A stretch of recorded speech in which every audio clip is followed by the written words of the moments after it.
Dude, so clearly I have no storage on my phone. Sorry. But I was able to get my book. So, like I was telling you guys, I have tabs. So if you guys can see on the outside of the book, I have little tabbies. They're these things, post-it tabbies.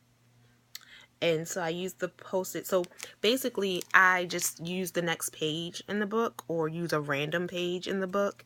And how I keep track of my ideas is I tab them what the idea is about. And so I put a guide in the front where I just, it says what every tab means. And so that keeps me somewhat organized. Like I said, this is kind of like a trash book. Like, you just write whatever comes to mind. And so my pages are like random ideas, things all over the place. Every page isn't filled up in order.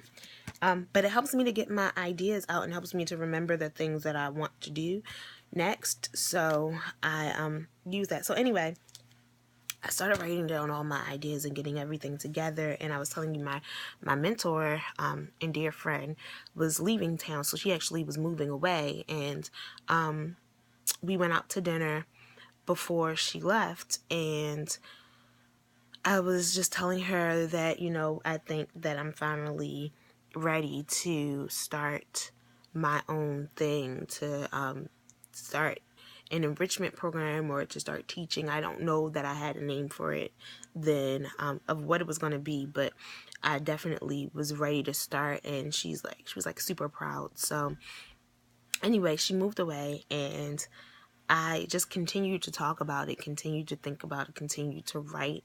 And I was speaking with another friend of mine, and she was saying, well, Gina, no, I talk to the other friend of mine a lot. We just kind of exchange ideas. We have pretty good conversations about things. And so anyway, I saw like right down the street from my house, there's like a little old town, and there was a karate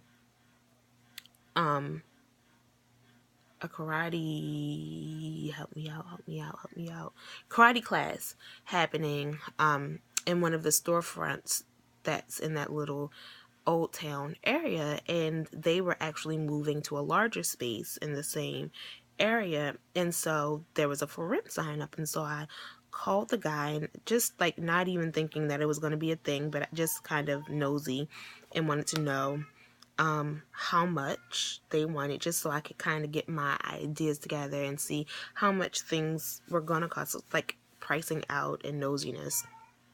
And so the guy wanted $1,200, and so I was telling my my other friend that I was talking to about how much she wanted, and she was really hesitant. She's like, ugh, that seems kind of high for that area. So she was like, why don't you go online and price some other places and see how much they're charging? And she was like, but what you really should try to do is do some kind of co-op where you can share your space with other people and you all will just be paying a portion of the rent. And so I was like, I didn't really understand how that would work.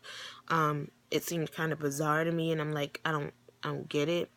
Because I thought, I don't know. I just thought it would, I don't know if I thought it would be taking money away from me or if I don't know. It just didn't make sense to me then. So anyway, in looking online in the area, there was a place that came up and it was a sublease, and they only wanted like $300. No, it was $500. They wanted $500. And so I just sent a message to the lady, and I'm like, hey, is this space still available? And so she messages me back, and she's like, yeah, we can schedule to come for you to come see it. And so I go to see the place, and we're talking, and she's asking, well, what do you do now? Where are you now teaching and stuff like that? And I was telling her that I teach at my church, and I said the name of my church, and she goes, oh my gosh, I go to that church. And I'm like, you've got to be kidding me. And so she showed me this space, and it's beautiful, and she said that she was opening the space up to people who were just starting out so that they could sublease from her. And so in essence, she was doing the very thing that my friend was suggesting that I do, where she has the space for herself, but she doesn't use it all the time.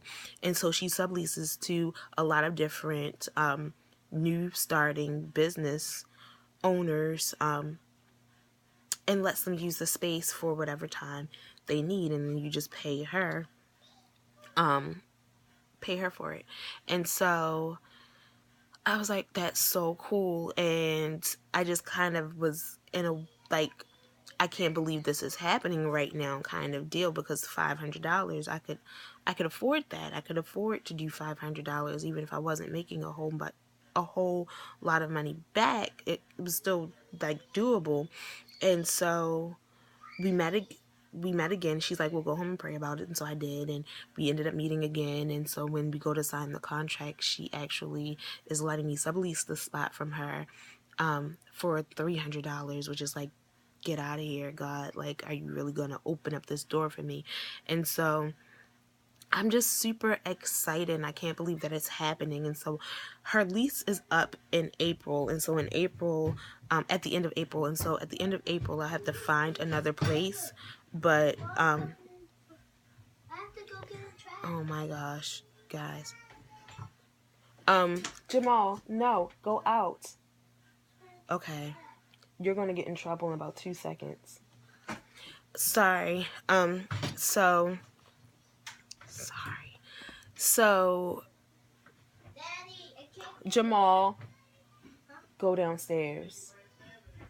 So, I'm sorry, you guys. I'm trying to do this really fast because it's like already 3 parts and my phone has no storage. So anyway, so I'm like, God, are you really going to let me do this? Are you really going to like open up this door for me? And it's opening, and I'm super excited about it. And so I have the space until the end of April. So this is kind of like my launch and my trial run. And I've been kind of super stressed out because I really want to find another space that's just, you know, the same amount of money, and just figure out what's going to happen next. But I'm so excited for what's happening now. And so I'm just trying to focus and prepare. We launch on February, the first week of February. And so I'll be having classes then. So just keep praying for me.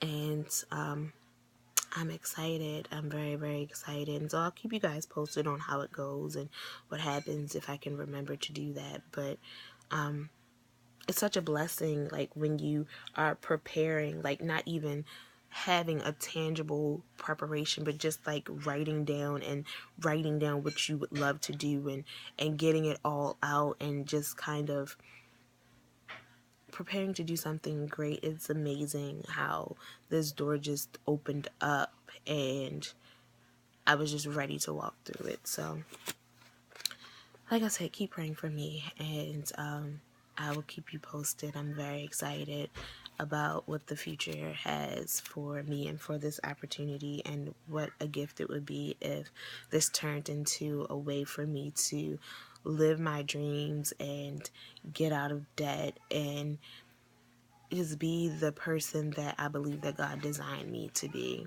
And so that would be awesome. All right, I'll talk to you guys later. Have a great day. It's snowing here. We're about to have a blizzard, so be praying for the homeless people. They're just on my heart, and people who may not have power and stuff like that. Because as fun as it is for me to get time off of work, I know that there are people who, you know, just, this is really, really, really scary for them. So anyway, have a great day. Have a great week. Have a great life. All right, bye.